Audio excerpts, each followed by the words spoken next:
ready to rock and roll.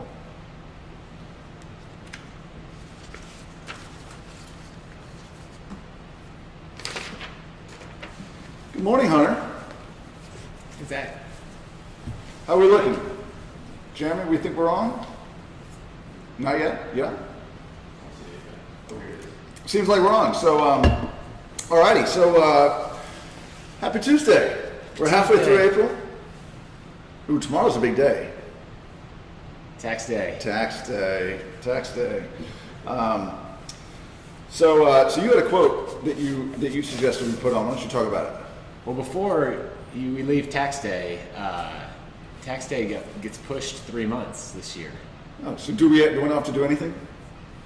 Check with your accountant, but I don't think so. That's a good real estate answer. If you're over a certain amount, I think you still have to make payments. But I think for most everybody, it's business as usual until July 15th.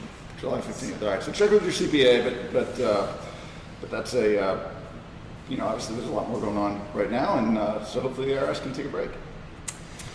Yeah, so the quote this week, character is not built in tough times, it is revealed in tough times. So we're in some tough times. So Chip Dodd is the guy, is he a Nashville guy? I think he's Middle Tennessee. I think he's just outside Nashville, maybe in Murfreesboro. Does a lot of work with this group, the Leadership Lab, I think. He's an author, so yeah. Cool. What are you grateful for today, Hunter? Well, we're 1 week closer to all being back together. Didn't they just extend it though? Well, whatever we are 1 week closer. We're 1 week closer. Together. I like it. I'm grateful for a few things. I got to attend my first live stream wedding this weekend. Scott Evans and Andrea Woodard got married over the internet, which is pretty cool. Literally, the officiant was there on the screen, and they very dangerously put me in charge of the tech support of it, which hopefully worked. I'm not sure yet, but they're still married, I think, after a few days. So hopefully it worked well enough for that. I'm also grateful for, I called I was thinking yesterday, my hair is getting crazy. I was just in the bathroom, like wetting it down. Hunter said it's useless, but and I called the person who I get cut my hair every now and then, and she and just to check, and I was like, "How are you doing?" And she said, I'm doing okay. I'm learning calligraphy." I thought that was kind of cool. She's learning calligraphy, and anyway, I said I was going to Venmo her just a sort of a virtual haircut, and she said, "Well, please don't try to do it on your own. We'll be able to do it soon enough." But she was really grateful for that, and anyway, it was kind of a cool moment. So if y'all haven't tried that, check with your haircut people. All right, education. We've got some live stream education coming today with Nick Irwin. The link is in the email that I sent out, and then I'm going to do a visual CMA class at Thursday at 2 p.m. So today at 10:30 a.m. after this, and then visual CMA class, which is basically a CMA class. If you attended the real estate review class, then you'll know kind of what that looks like. Just another approach from that. And the NAR chief economist is also coming to Nashville on Wednesday, or coming to Nashville via Zoom, on Wednesday, April 22nd, from 1:30 to 2:30. So you probably received, if you're a Greater Nashville Realtors member, you probably received an email yesterday about this, and we're going to put it on the Village website as well. You do have to register. I don't know if there are any limitations. So it is Zoom, so that Zoom sometimes has limits on how many people can attend. So go ahead and register for that. Should be good. It's an hour long. And then NAR, if you want to get some free education, they're cutting their prices and offering a lot of tools for free. So you could get some continuing ed, just have access to stuff that sometimes they charge for. So if you go to nar.realtor/write tools right now with hyphens in between those. So that link is there. And again, we'll send out these slides afterwards. But that's about it. Hunter, what are you seeing out there? Well, so if you go to the next slide, Zach, we're looking at the kind of markets year to date. I thought that was interesting. The oil prices are down 62%, which is unprecedented. It's a huge reduction and decline. And unless you're in the oil business, reduced oil prices are kind of like a tax cut. You know, it costs less to fill up your car. If you're a normal business that uses oil or energy or gas, all those prices are down. So what's happened is there's a supply war between Saudi Arabia and Russia. They did finally come to the framework of an agreement last Thursday, but by that point, you know, the coronavirus pandemic had hit. Everyone's canceled their travel plans. Economic decline is going to kind of lead to less demand for energy, and so the price went down about 62%, which is a lot. So we're starting to see the conversation shift to how are we going to reopen the economy, and so. Thought it was interesting. Israel has started to lay the groundwork for a plan, and maybe similar to kind of how we roll things out here. It consists of 4 phases and kind of a gradual, more and more reopening on a gradual basis. So for the first phase, tech, finance, plus slices of trade-oriented industries, about 10% of the population would be put back to work. And then phase 2, you've got commerce and retail stores, followed by phase 3, restaurants and hotels, and most of the education system would be back at that point. And then finally, phase 4, recreational sectors, sports, air travel, entertainment. Each phase would have about a 2-week buffer to review whether or not the next phase could proceed. And they would do all the public health guidelines, social distancing, face masks. Those would be required for reopening industries. So none of those phases, though, would apply to people over 60 or with other at-risk populations for the coronavirus. So you're starting to see other countries that are maybe a little bit further ahead, or the coronavirus hit sooner. And then even in our country, some of the northeastern states have started to put a task force together, as have some of the western states in our country. So some good news this week. And not just good news for the sake of good news, but information that I think will be helpful to share with your clients and prospects as they decide what's in their best interest to do, either buying or listing. The Wall Street Journal yesterday had an article about Seattle with a bunch of multiple offer situations, bidding wars, all cash deals, just hours after listings go live. And Seattle, interestingly, was really the first city to get hit by the coronavirus in the U.S. They've been under a stay-at-home warning since March 23rd. And this article talks about several cases. Marcelo and Garcia and his wife, Melissa Richmond, had submitted written offers on multiple houses in Bellevue, Washington, which is a suburb of Seattle. Their offers are all around $1 million a piece. They've been outbid or rejected despite being fairly close to the asking prices. Another couple, Kim and Randall Morgan, been looking for a house for about a year. They're getting outbid on offers. Made 5 offers since November. And they were just surprised that the competition hadn't declined and that it remains so fierce even in light of the coronavirus. On March 17th, they finally made a successful offer of $45,000 above the asking price for this $695,000. That's this little blue house. 3-bedroom ranch. Wow. Yeah. And although the house was smaller than they wanted, they felt lucky to have won out over 5 other offers. And they signed what they described as a 10-day COVID clause, which allows them the closing to delay if either of them fall ill during the finding process. And then finally, Suresh and Kalyani Patel, they We're looking at a house right outside Seattle in a suburb before the coronavirus hit. They thought this house was overpriced at $2.35 million, but they were worried that inventory would continue to shrink as the crisis stretched on, and quote, they were in the mindset that they should get it now.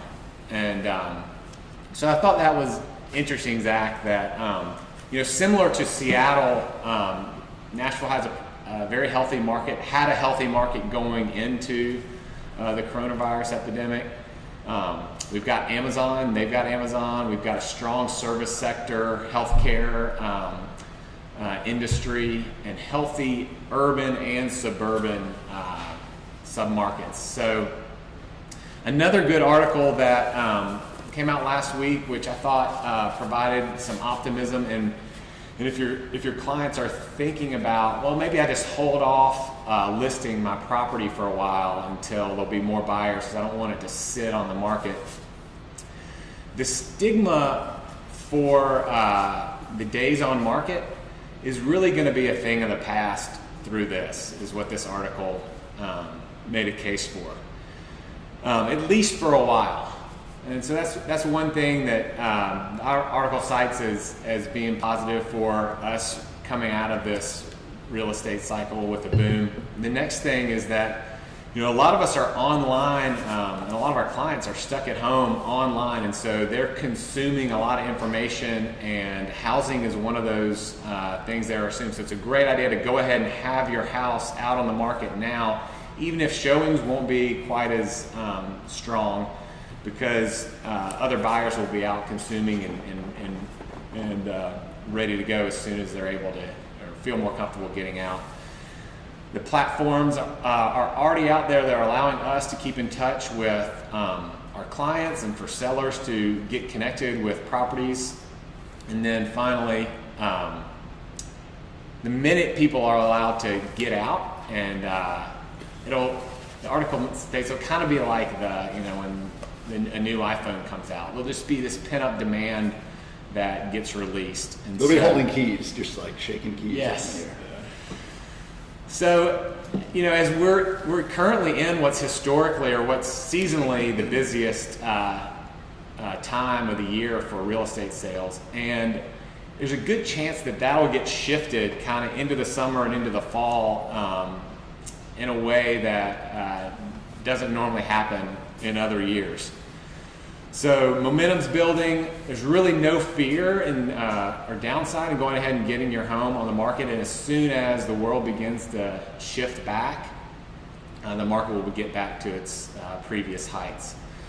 So I'm feeling optimistic overall. And if you're not already busy, I think you will be very soon. And your clients will be kind of still expecting a high level of service from you, and you want to deliver that just as a part of what you provide your clients. So we were in a Zoom meeting last week with our staff here, and we're kind of brainstorming different ways that we could be there for you guys. And so the idea we came up with was, for the next 3 months, we're going to reduce our Village Assist, contract to close, and compliance services 50%. So if a normal contract to close, the full service solution is $300. That'll be $150 for the next 3 months. And VA Lite, which is either $60 or $75, depending on the package, those will be cut in half as well. Plus, there's historically been a minimum fee for deals that get along in the process and then flake out or don't close. There's like a $50 fee for that, just because there's a lot of work that goes on even when the deals don't close.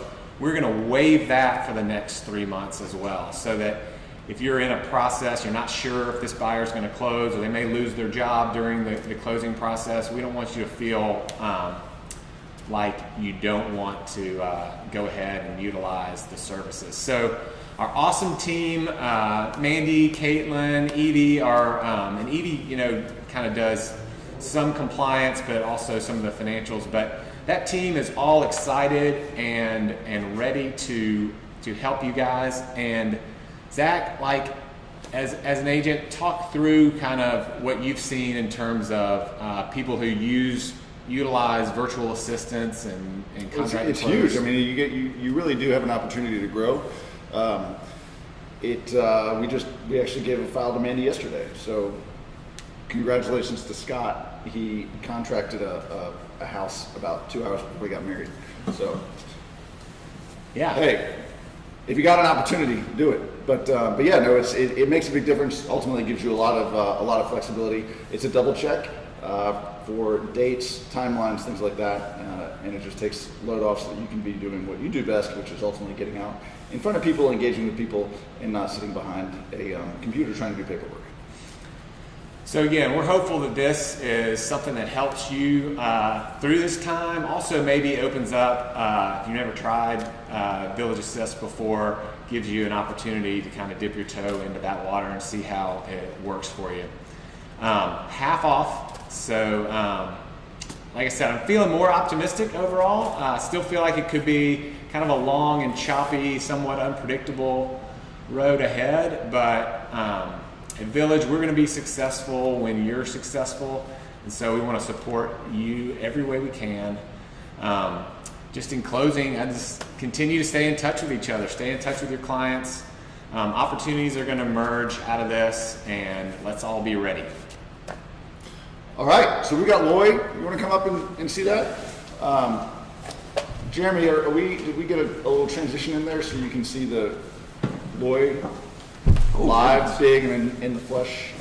That was pretty entertaining. I almost fell off the stool. This CEO chair is hard to sit in, I think. Yeah. So, am I on? Ready to go? Ready to go. So, Lloyd Carney, Rudy Title, and I'm here putting my respiratory system in harm's way just to bring you some outstanding news today. And a lot of you guys have already heard this because you've either run into me and heard me talk about it or seen it on the Facebook page. But straight from the governor's mansion, I have, and he hand-delivered this to me, not really, but I just like to feel important. This is the governor's order, executive order number 26, and that does some really cool things for us. I think that it is probably the most impactful order that the governor has put out to our industry. And it mostly affects the settlement side of things, but as we know, that requires a lot of face-to-face interaction typically, so this is going to take a lot of pressure off of us on the settlement side. You when it comes to closing, and of course the title side when it comes to closing. So I have distilled this order down to a top 10 list because I love top 10 lists. So straight from the governor's mansion, here is our top 10 list of relevant points regarding the new executive order 26. So it allows for your clients to close over a video portal and also be subsequently notarized by that video portal, okay? So no longer do they have to come into the office to get that done. Now, of course, pragmatically speaking, they have to have a little bit of technological savvy to make that happen. But the number one point is it must be real-time two-way video exchange. So whatever platform works, it can be Skype, it can be FaceTime, it can be Zoom. What I like about, now we know that Zoom has had some negative press out there and we have to work through those issues, and we always leave it to the client to determine their privacy level that they want to, that they're comfortable with. But if they determine that Zoom is a great one for them, then that also gives us the opportunity to invite the agent back into the room, the Zoom room, so that they can participate in the closing too. Point 2 is both parties, signer and notary, must be physically present in Tennessee. So this will not work if you've got an investor client in California, okay? Now we have other methods to make that work. We have the traditional mail-away closing that we can do. We even have the remote online notary if that's something the lender approves. But for this executive order scenario that is only good through the middle of next month, it has to be done, that both parties have to be present in Tennessee. There's a video verification of ID required, that's point number 3. Video verification of the document required, so they have to hold up their ID to the camera so that we can verify. Then they have to hold up the document that they're going to sign so we can verify which document that they've signed that will be subsequently notarized.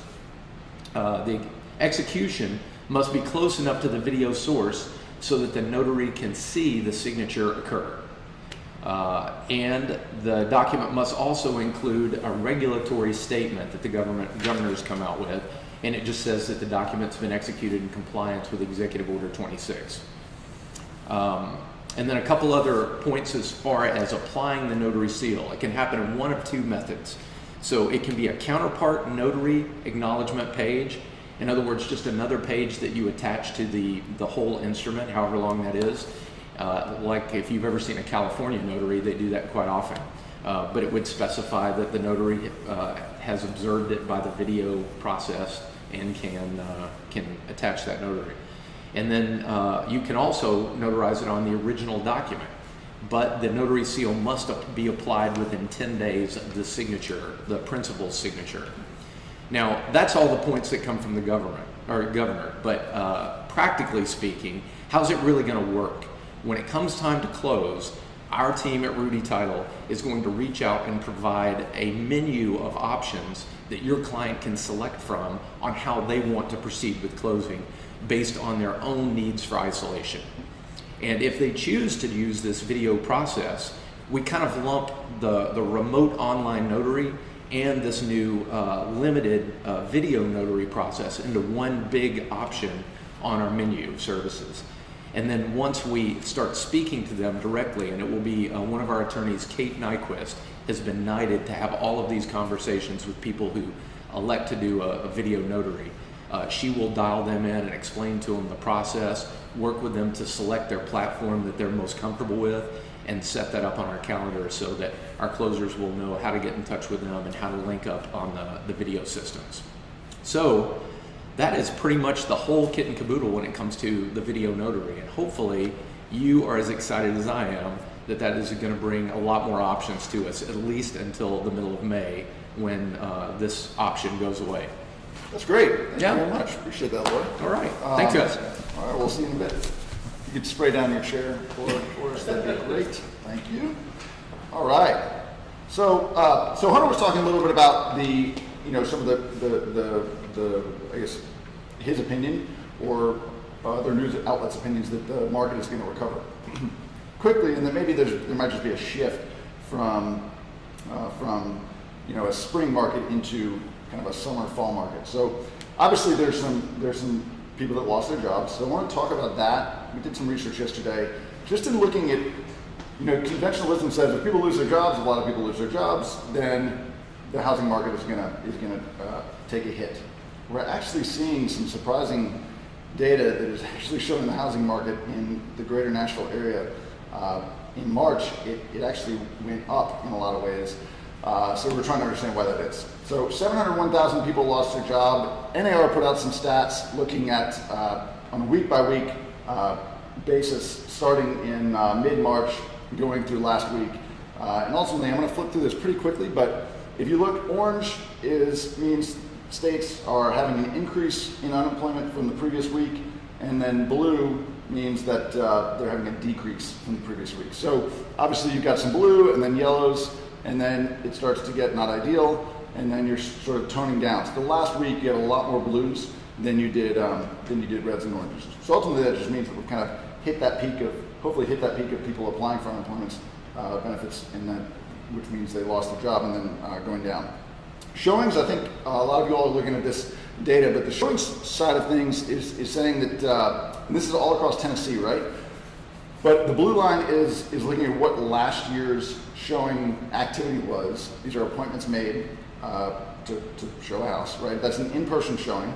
And then the orange line is this year. So if you look at March 11th, I don't know if you can see my mouse right there, but March 11th is when things started to take a little bit of a dip. And then we had a pretty steep decline, a little bit of a bump there, and then a little, it's just kind of bouncing around. But actually, if you look at that, while it's down quite a bit, even that little bump and decline follows the path of last year. So I think we've kind of hit an equilibrium. It's a new normal. It's fewer in-person showings. But why is this? So at first I started looking at this and thinking, oh goodness, that's not good, right? I think it took a dip, obviously, because people were staying at home. They weren't sure how to work through this. But also, I think it took a dip because a lot of people are doing more virtual showings. They're doing online showings. Those don't count. You're not going to call the appointment center showing time or CSS and set up set up an appointment to go look at a virtual tour. It's just going to happen. You're going to go through that on the phone with your client. So be it a Matterport tour or a video tour, a lot of clients are asking their agents to walk them through that. So I think that's something that is notable. Also, you can only show a house if it's on the market, right? So this year, right now, there are 8.2% fewer homes available to show than there were last year. So again, conventional wisdom would say, if you've got fewer homes to show, then there's going to be fewer showings, right? So Hunter was mentioning that that every year you see some pretty similar patterns, and so I'm just looking at this. So you've got this is from Trend Graphics, which everybody has access to. But if you go look at the light green line, that is the number of choices, right? That's supply.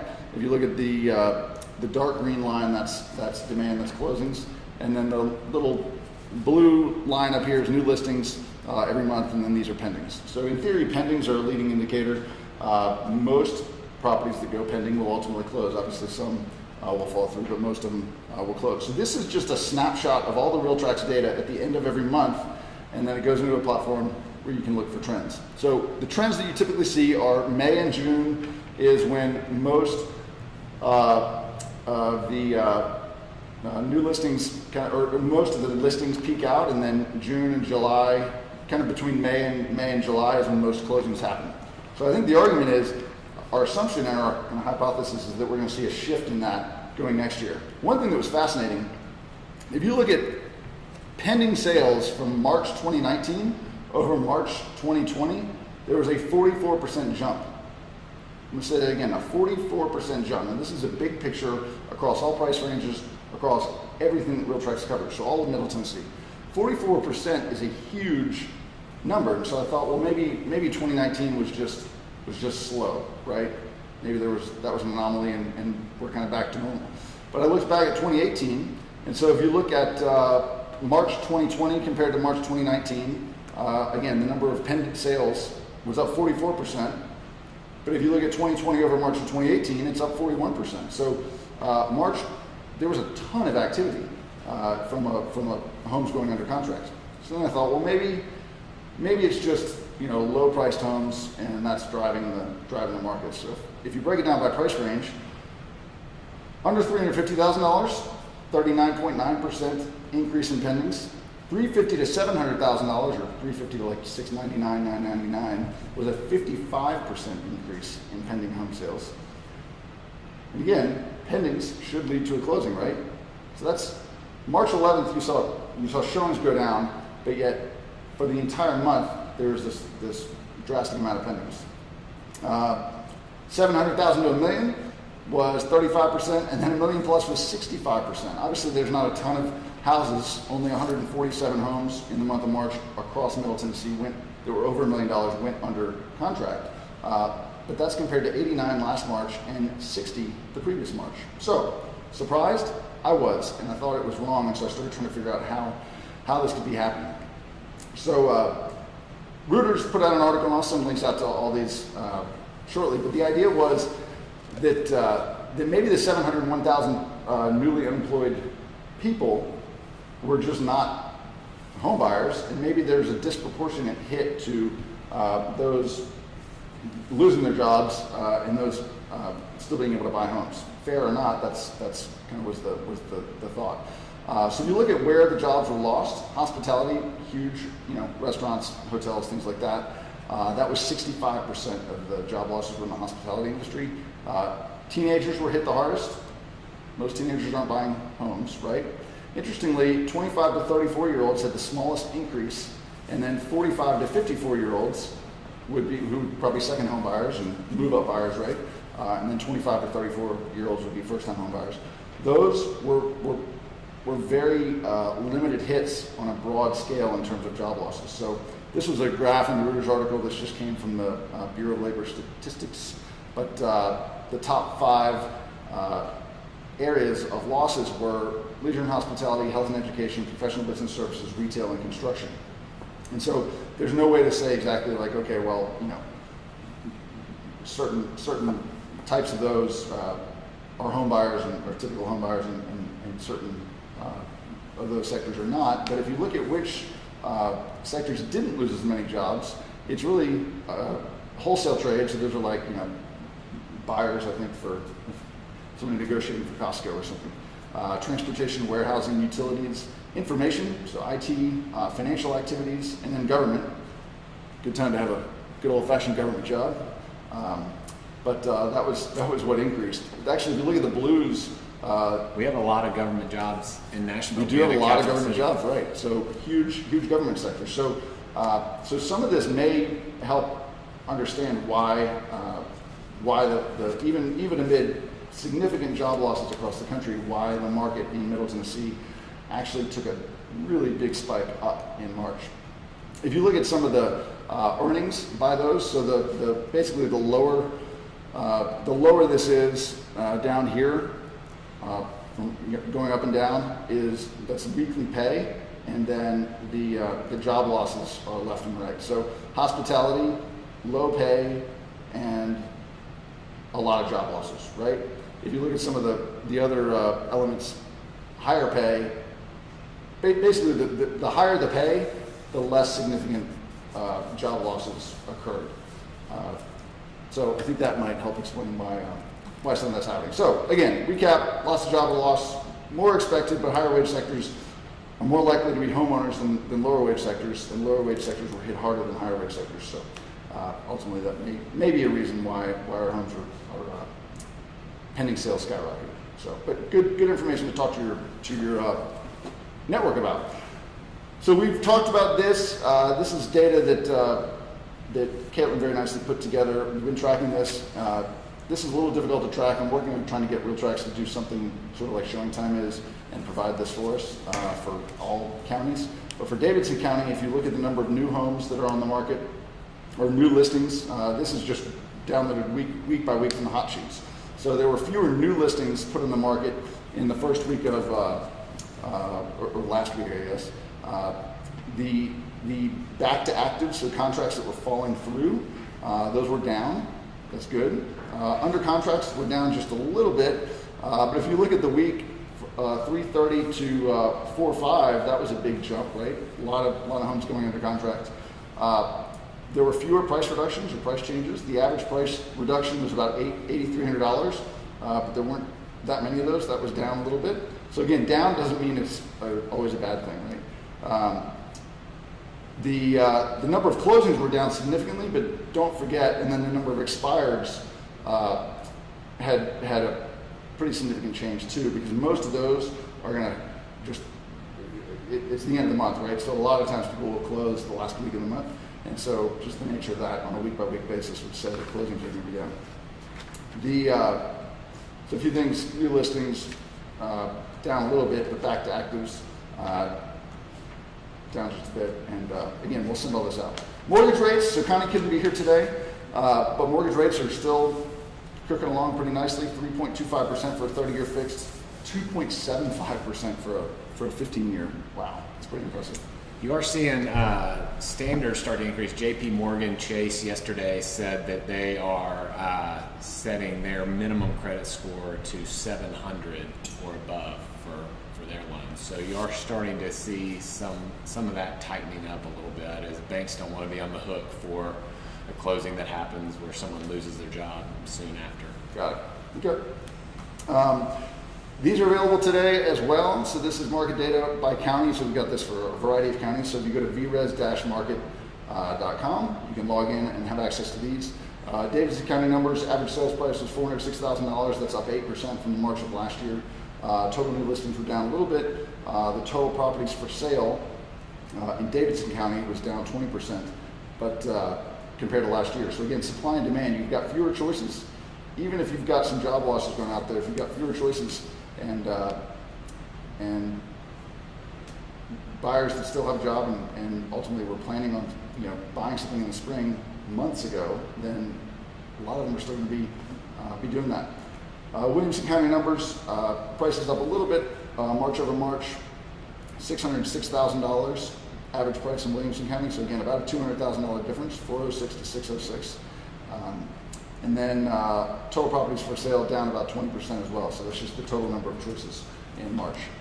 So all that being said too, if you have a client that is considering putting their home on the market, I would just agree with Hunter. I think you're crazy not to put your home on the market. My personal opinion, there's way fewer choices, right? So you're going to stand out amongst the crowd. You still have strong pending sales, so there's proof that there's a lot of activity coming. Yes, showings are down, in-person showings are down, but do a virtual tour, do a Matterport, take the extra steps, spend a little bit of extra money to make your listing shine. And I think if you stick to the fundamentals, price, condition, location, just like you should in any market, you should have no problem selling that house. Maybe a little bit longer time frame, but ultimately with fewer choices, I think you'll be able to have good success. And I do think the days on market stigma will go away because people will understand, like, hey, there was a lot going on. Absolutely. Yeah, absolutely. Caitlin's put together a village newsletter. We've obviously changed this up a little bit this month. It's kind of confusing how it's broken down, but I basically just, because it's an email and it's long, I broke it down into a few different slides. But there's some resources and information for the CARES Act and the COVID-19 Response Fund and then tornado relief as well. So this is just a draft, but it's going to be coming out, I think today or tomorrow. And then just a reminder too, we do have some information here. Some of you all have asked if we can break this down into social media pieces just so you can scroll through. We can do that for you as well. So that'll be coming out this week. And just some tips. One, toilet paper. Have you been downstairs? Like thousands of rolls of toilet paper downstairs. So I know Teddy Pins has kind of spearheaded this with a lot of help from some other people, and it's a really cool, kind of a fun gift. Who would know that we'd be giving toilet paper as gifts? Yeah.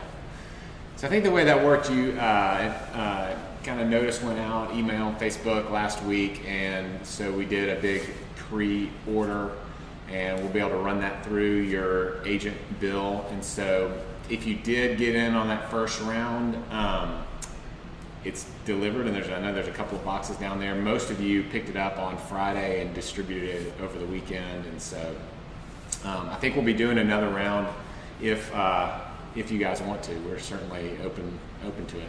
And it's not like crummy toilet paper. It's Angel Soft, I think is what it's called. I haven't tried it, Zach. Nice. I haven't tried it. I haven't tried it. I'm just saying, it looked individually packaged, right? So it's not like one big plastic bag that you're gonna have to like roll toilet paper out. All individually packaged. Coming soons. Don't forget to put your coming soons on the comingsoon.villagetn.com. I'm gonna send that out shortly. And then it is 10 after 10 right now. So in 20 minutes, Nick Owen is going to start a really incredible class to learn about how to take care of people after the contract. So processes, how to get testimonials, when's the right time to do that, and all kinds of good info. So When does that start? that starts in 20 minutes, 10:30. Awesome. Any takeaways? Y'all discuss amongst yourselves any takeaways you might have. Awesome data, Zach. Thanks for putting that together. Yeah, so we'll see. Maybe I'm totally wrong, but I think the point is what did you call your source that you got that through? Huh? What was the source that The Bureau of Labor Statistics. Oh. The BLS, not BS, BLS. So anyway, that is, but I think the point is, March had some really strong sales and pendings are assigned to closings, so we should have a lot of closings in April, and I think in certain segments, for better or worse, the market, a lot of people still have their jobs, and they still want to take advantage of those low rates, and they're in a position to do so. So don't wait to put your house in the market until July. I think everybody's going to be doing that, and if you can get ahead of that, then ultimately you'll be able to have some good success. I agree. All right, y'all. Thank you so much. Enjoy your day, and we'll talk soon. See ya.